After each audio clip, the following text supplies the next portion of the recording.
Hello everyone, welcome to Best Time Not to Pray. My name is Dayo Arowolo, aka Ogade the Storyteller. Best Time Not to Pray is a program that has to do with Nigerian issues. You know, everything that we do, we always want to pray and say, oh, God will do it, God will do it, without following the principles of life. That is what this show is about. Okay, so sit back and let's enjoy together. Today on the program, the title of the discussion today is How Virginity Affects Both the Boy Child and the Girl Child. So welcome with me today our wonderful guest, Mrs. Tony Odugbeson. You're welcome. Thank you very much. So tell us, what do you do? Okay, thank you. My name is Tony Odugbeson. I'm a tourism expert, like I said, and what we do is trying to change the narrative of tourism in Nigeria. We all know that a whole lot can happen with our tourism sector, and we are determined to make sure that we do that with or without the government. Oh, wonderful. Yes, that's why we're here. Look at this place. It's a beautiful place. Yes. So back to the point now. Virginity, what do you think? What does it mean to you? Okay. So, it's actually a very sensitive conversation, but it's also important for us to be able to talk about Definitely. this. It means a whole lot of things. To some people, it has to do with purity. To some people, it has to do with your religion. Even, back in the days then, it's something that the whole village would gather and see, that night to see if that thing is going to show. Does that still happen? I don't know, maybe in some places, Okay. but now things have really changed. Technology has changed everything. Okay. Yes, it has turned the world into a global village, and a whole lot of culture are also eroding. So it's very important that we're talking about this today. So for me, being a virgin it's sacred. Okay. And it's also a thing of pride. But nowadays, it seems that even if you are now a virgin, then you are also shy about it because people will feel that you're naive or you are not, at the top. You're not in town. Yeah, you're not in town. And that used to be what parents, even you, will be proud of. But the story is changing. So it's important that we're discussing this today, because most times when I'm on Instagram or TikTok and I'm seeing a lot of things by teenagers, I was just like, how did we, get here? That, all these things are now normal and usual. So it's good that we're talking about this, and I am so happy. I'm looking forward to this discussion today. Okay. So if we take a look, because I know that, in our society, if you look at the boy child and you look at virginity, it's been thrown away. But if you look at the girl child and look at virginity, then more scrutiny comes in. Do you think our society is fair? Or when we talk about virginity, they zero in on the girl child and leave the boy child out of it? What's your take on that? Okay, so for me, I feel that my personal opinion now, so nobody should take me up on that, but I personally feel that it's unfair. Okay. Because we're talking of both parties. It takes two to tango, and it's important that both parties are held responsible for their actions. But in the society that we're in, the major focus is on the female, and we leave the male, out of it. But I think it's also the foundation of our problem. Okay.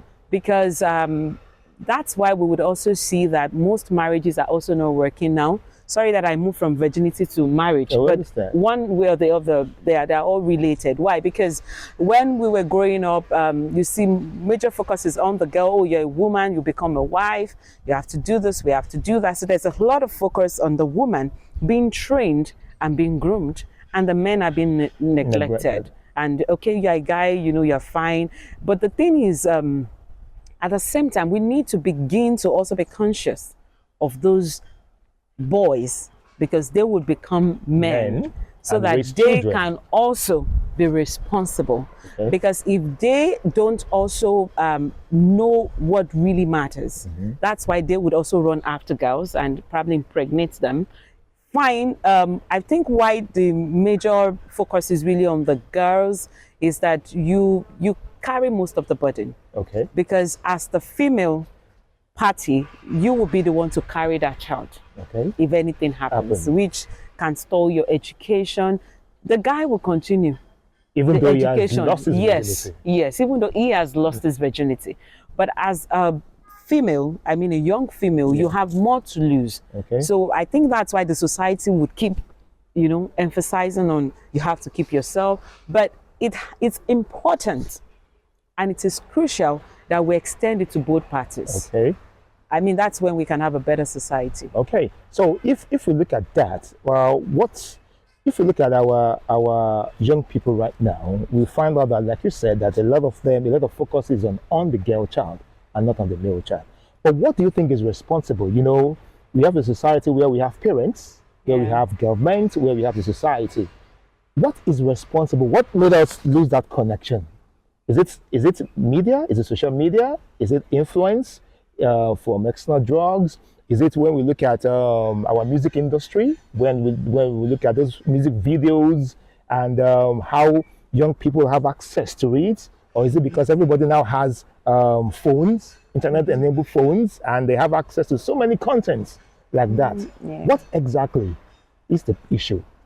I think you've mentioned all the issues because that's like the simple truth. Okay. Because you know, people now have access to the internet. I mean, your phone is at your fingertips. You see, people now use Androids and all that. So you are seeing a whole lot of things, and of course, our media too, because there's a whole lot of songs that are, you know, that can, you know, one way or the other make you feel this is cool or this is the way to go. And all these factors actually play major roles.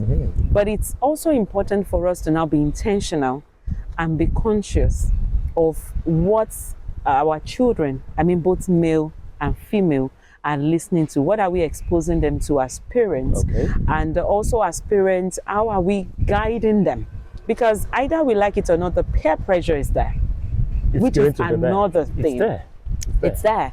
So a child that has been under your roof for a certain number of years is now going into the university, now meeting up, you know, entering 100 level, but now meeting up people from 400 level, 500 level, and all that. Those ones, they've seen a whole lot of things. So if your child, both male and female, is not well grounded, then it becomes a problem. So it's not even the issue of virginity alone. I mean, they can also get exposed to a whole lot of things. We know a lot of drugs now, even a lot of drinks and all that, and you know, mixtures and all that are really happening now.